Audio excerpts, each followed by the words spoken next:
Terima kasih Bapak Miftahul Huda. Selamat siang Bapak dan Ibu peserta yang hadir pada webinar linguistik hari ini. Hari ini saya coba share screen. Kalau tadi Pak Akwin Negaf dan Ibu Habibah sudah banyak membahas mengenai teori mengenai critical discourse analysis, baik dari sisi Van Dijk maupun dari sisi sistemik. Kalau tadi menurut Pak Tri sudah disepakati namanya adalah linguistik sistemik fungsional. Nah, pada siang hari ini saya akan membahas salah satu contoh penelitian saya yang sedang berlangsung pada tahun ini, yaitu mengenai bagaimana WHO itu menyampaikan pesannya atau menjadi bagian dari pemberitaan mengenai COVID-19 yang sedang ada pada tahun ini sedang berlangsung. Nah, di sini sebenarnya diawali dari bahwa WHO itu memiliki satu bagian yang dinamakan sebagai health security. Ini merupakan pekerjaan dari WHO, yang mana kalau ada health security itu berkaitan tidak hanya kesehatan saja, tapi misalnya pada COVID-19 ini yang diserang itu kan adalah bagian kesehatan. Tapi kalau kita bicara mengenai health security, di sini tidak hanya kesehatan sendiri yang diserang, tapi juga ada banyak aspek, yaitu dari segi ekonomi, sosial, eee, penerimaan layanan dan sebagainya. Nah, ini masuk di dalam pembahasan health security-nya WHO. Dan juga WHO memiliki, karena WHO itu sebagai badan internasional, WHO memiliki concept of power. Di sini concept of power itu adalah WHO memiliki memiliki ya, memiliki hak itu sudah disetujui oleh negara-negara yang masuk ke dalam anggota WHO. Nah, di sini haknya apa? Yaitu memberi hak dan kewajibannya apa? Yaitu providing solutions untuk beberapa hal yang, eee, mengancam kepentingan internasional seperti COVID-19 ini. Nah, bagaimana WHO melakukan itu? WHO melakukan itu yaitu dengan adanya yang namanya International Health Regulation. Nah, di IHR ini berisi apa? Berisi, Global Health Preparedness yang merupakan, langkah-langkah yang berisikan langkah-langkah apa saja yang bisa dilakukan oleh WHO dan juga, negara-negara yang berada di naungan WHO untuk, merespon kejadian-kejadian yang bersifat bencana. Nah, di sini ternyata saya juga baru tahu bahwa untuk, COVID-19 ini mereka menyebutnya sebagai event. Jadi ternyata event itu juga bisa digunakan berkolokasi juga untuk sesuatu yang kurang baik. Nah, di luar itu coba kita lihat bahwa WHO itu ternyata memiliki, WHO itu sebagai badan yang memiliki kewajiban untuk menyampaikan informasi-informasi yang terkait mengenai, satu disasters event itu, yaitu yang terjadi COVID-19. Nah, apa yang disampaikan oleh WHO itu disebut sebagai political discourse. Nah, saat kita membahas political discourse ini merupakan bagian dari discourse analysis, yang pastinya juga kalau kita bicara mengenai discourse analysis, kita juga pastinya butuh interdisciplinary atau multidisciplinary researches. Nah, kita bisa lihat di sini, salah satu kegiatan yang dilakukan oleh WHO yaitu melakukan press conference atau press briefing. WHO kadang menggunakan, di dalam subtitle itu menggunakan press briefing, tapi di dalam video dan transkripnya menggunakan press conference, ya sama aja. Di sini, WHO itu menggunakan bahasa sebagai hal yang sebagai media untuk menyampaikan apa saja yang termasuk ke dalam, kejadian-kejadian yang, bersifat bencana tadi. Jadi di sini, semua penyakit, semua, disastrous events itu merupakan hal yang bisa dikomunikasikan oleh WHO. Kalau kita lihat dari, press conference-nya, WHO menggunakan, press conference itu sebagai, eee, media retoris di mana WHO yang merupakan, kumpulan dari politisi itu bisa mempengaruhi dan mengontrol, opini massa. Jadi di sini, kalau teman-teman lihat, banyak kan di luar sana ada yang membahas bahwa WHO itu, eee, katanya memanipulasi A, B, C, D. Nah itulah yang mendasari penelitian saya ingin melihat apakah bagaimana sih WHO ini, eee, memasukkan agenda-agenda institusinya melalui orang-orang yang menjadi pembicara di dalam press conference itu. Ya kalau kita lihat sendiri ya di sini sampai April jumlahnya segini, jadi WHO menamakan ini sebagai suatu pandemik yang menyerang kepentingan internasional. Jadi di sini, COVID-19 as a threat to global health security. Nah, di sini bisa WHO menyampaikan bahwa, threat itu tidak hanya menyerang, segi kehidupan dalam bidang kesehatan itu sendiri, tapi juga politik, ekonomi, kestabilannya, perdagangan, wisata, dan sebagainya. Jadi, karena itulah, karena dilatar belakangi oleh hal-hal seperti itu, saya ingin melihat bagaimana politicians, yaitu WHO dan, beberapa perwakilannya dan orang-orang yang di luar perwakilan WHO, karena di dalam press conference itu juga menghadirkan beberapa, dokter yang, berasal dari rumah sakit dan juga jurnalis dalam, press conference-nya. Nah, di sini sebenarnya partisipannya kalau kalau Bapak Ibu bisa melihat di transkrip atau videonya, video dari press conference WHO, di awal-awal itu ada orang yang namanya Tarik. Tarik itu, biasanya orang yang membuka press conference itu sebutkan bahwa pesertanya sebenarnya tidak hanya politician dan jurnalis, tapi juga, online viewers. Nah, tapi di sini yang menjadi fokus adalah politicians itu sendiri dan jurnalis. Kenapa? Karena hanya 2 orang itu saja, 2 kelompok itu saja yang dapat melakukan komunikasi, di dalam press conference tersebut. Nah, bahasan apa yang akan saya lakukan yaitu saya melihat ideologinya seperti apa dan influence and power-nya dan juga cultural gaps. Nah, di sini yang bisa diketahui dari penggunaan Hedges, transitivity, saya juga memasukkan, unsur dari linguistic systemic functional.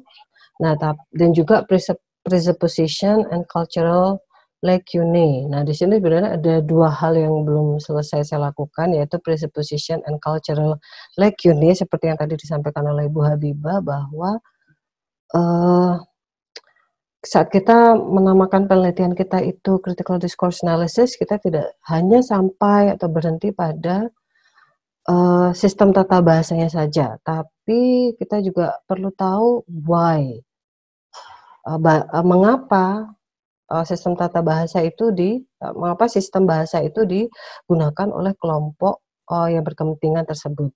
Nah, di sini saya menggunakan teorinya cultural lacune dari mungkin Bapak Ibu ada yang pernah mendengar, Russian ethno-psycholinguist, yang namanya Sorokin, gitu ya. Saya mengambil di situ untuk tahu apa, untuk tahu cultural gap yang ada di dalam cultural gap yang digunakan oleh WHO dan juga oleh jurnalis. Di WHO ini sendiri pasti juga WHO sebagai suatu badan internasional tidak hanya memberikan informasi atau menyampaikan informasi saja, tapi pasti juga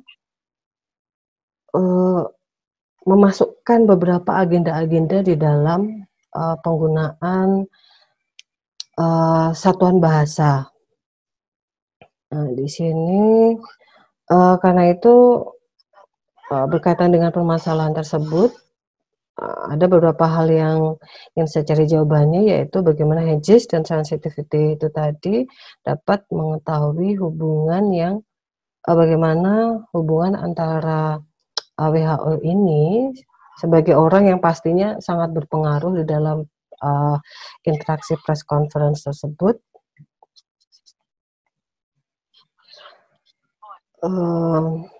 Dan yang kedua yaitu makna implisitnya. Nah, ini saya ambil dari presupposition-nya dengan beberapa jenis presupposition tersebut, dan akhirnya bagaimana cultural lacune itu bisa mempengaruhi WHO itu di dalam menunjukkan agenda-agenda yang dia masukkan di dalam press conference-nya. Di sini kalau CDE tadi teman-teman pasti sudah khatam semua karena sudah disampaikan oleh Bapak Akwin dan Ibu Habibah. Di sini ya saya berikan sedikit saja mengenai CDE itu yang seperti apa. Bagian dari CDE yang saya gunakan di sini yaitu transitivity. Ya, seperti yang tadi disampaikan, transitivity dapat membuka satu kepentingan tertentu dari penggunaan bahasa.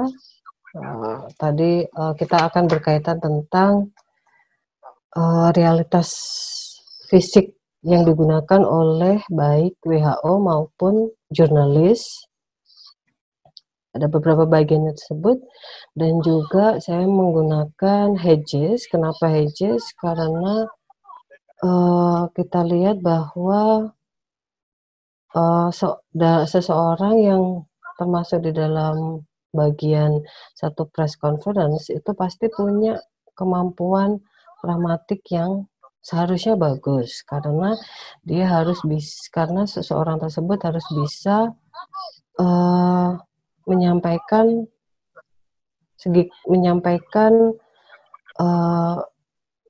kebahasaan yang tentunya harus berkaitan dengan topik yang dibicarakan.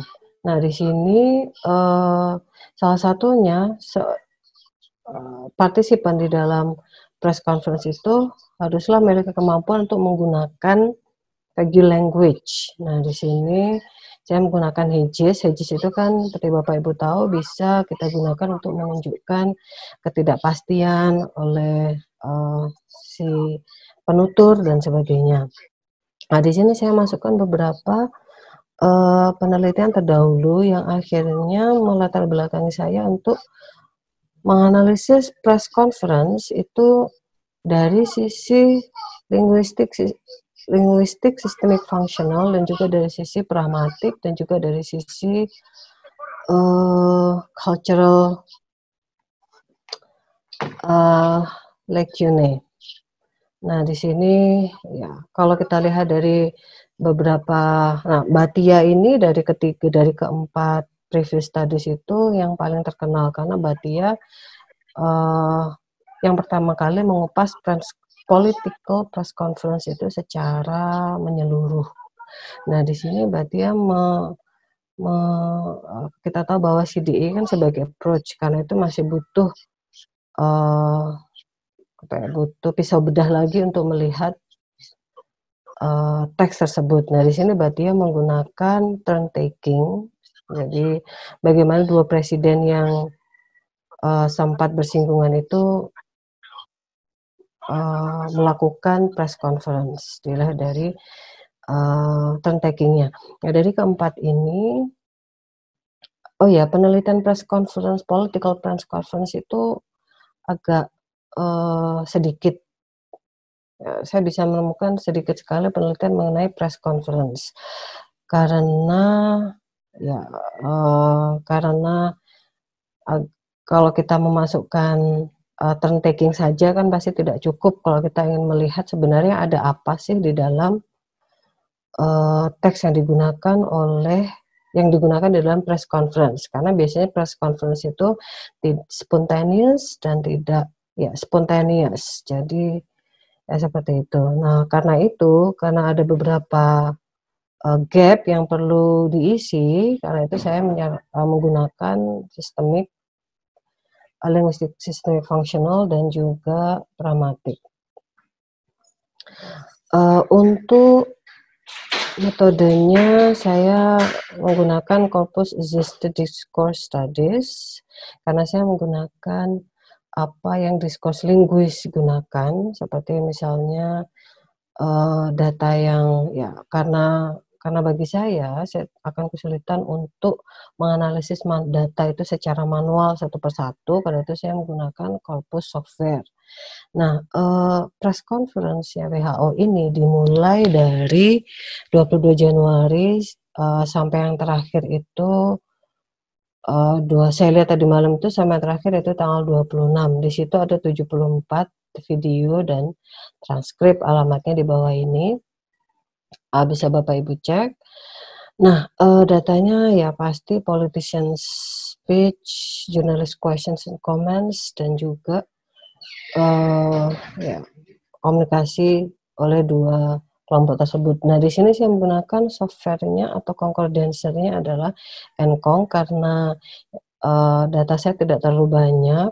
74 transkrip ini, satu transkrip terdiri dari 11 sampai 14 halaman PDF, dan satu video itu ya bisa 1,5 sampai 2 jam. Jadi tidak terlalu membutuhkan yang kemampuan software yang lebih berat seperti itu. Nah, di sini Encong ini hanya bisa membaca data yang dipindahkan yang dikonvert ke dalam plain text atau TXT.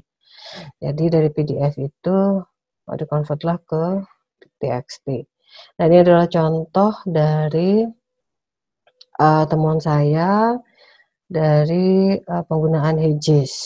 Nah, di sini kalau teman-teman mungkin ada yang tertarik tadi ada yang juga menyebutkan salah satu peserta computer mediated discourse analysis. Salah satunya bisa menggunakan pendekatan korpus ini.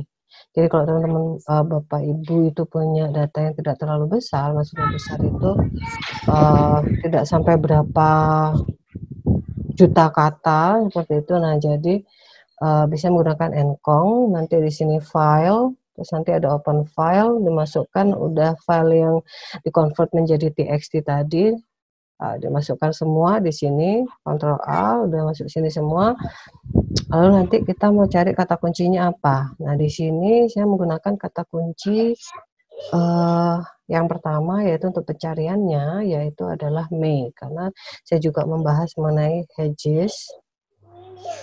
Nah, di sini kita bisa tahu bahwa ternyata WHO itu menggunakan Hedges untuk menunjukkan ketidakpastian. Misalnya di sini Hedges yang digunakan ada dua jenis, yaitu speaker oriented dan juga audience oriented. Kita bisa lihat bahwa secara garis besar speaker oriented Hedges itu ya pastinya kan di close level atau sentence level, dan ditandai dengan adanya impersonal expression. Nah, jadi tidak secara langsung menyebutkan pelakunya itu siapa. Nah, di sini misalnya ada penggunaan pola yang digunakan, yaitu ada it seems, bla bla, it appears, atau reportedly. Nah, jadi tidak menyebutkan pelakunya itu siapa. Nah, di sini juga yang kedua yaitu audience oriented Hedges itu apa yang disebutkan di dalam press conference itu ternyata hanya merupakan personal opinion. Jadi bukan sesuatu yang pasti. Karena itu pola yang digunakan yaitu I think, I believe, personally bla bla bla, atau nanti ada pronoun atau noun plus may, seperti may yang sudah saya tunjukkan tadi. Dan di sini saya ambil contoh kata kuncinya itu adalah I think. Nah, di sini hit yang saya masukkan contoh di sini adalah hit 54. Jadi di sini ini adalah hitnya, hit keberapa ini.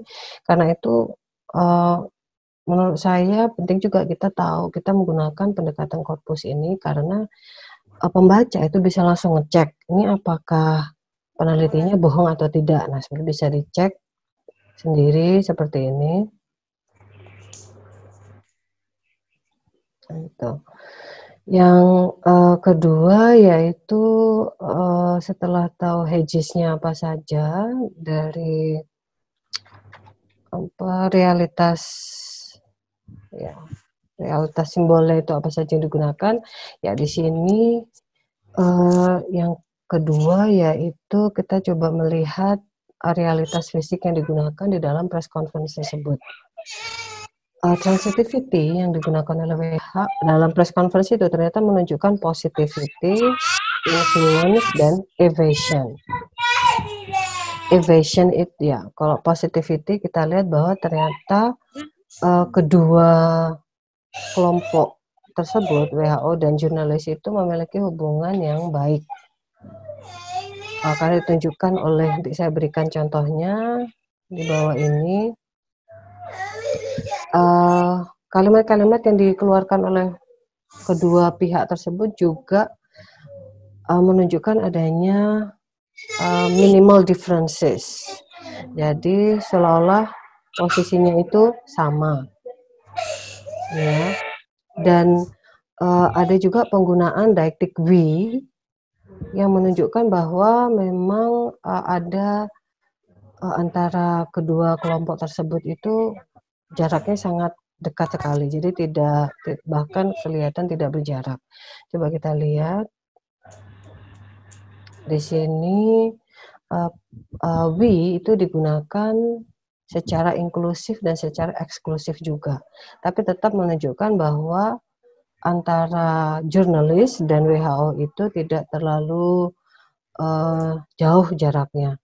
Nah, karena kita tahu juga, apalagi kalau yang political press conference itu biasanya kan sudah diatur siapa yang tanya, siapa nanti seperti misalnya Tarik itu sebagai moderator itu yang mengatur jalannya press conference dari WHO tersebut. Jadi ya.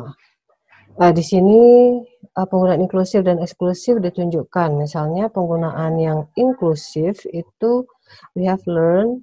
Nah, ini di hit 1618 ini pastinya we di sini bukanlah we yang memasukkan juga jurnalis, tapi we di sini adalah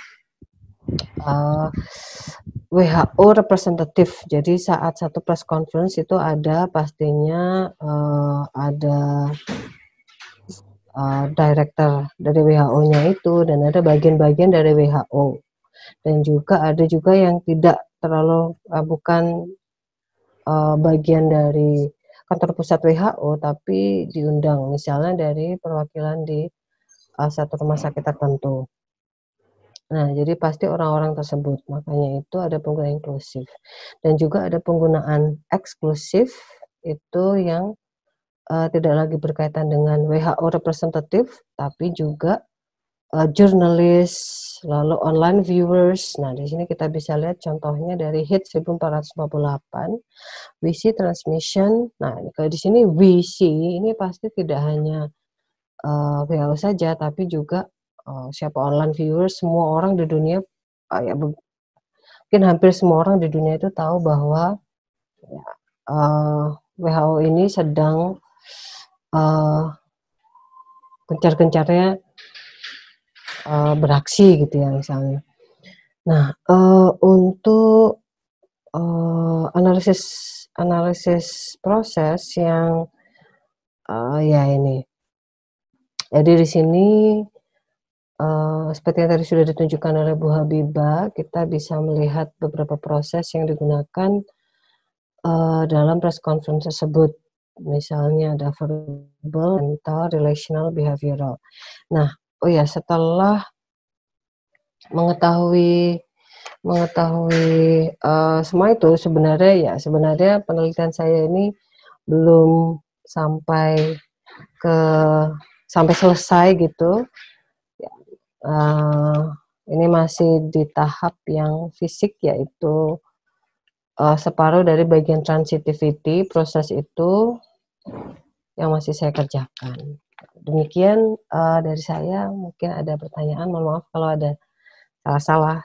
Di sini saya tahu bahwa ada Bapak Ibu yang lebih hebat begitu. Terima kasih.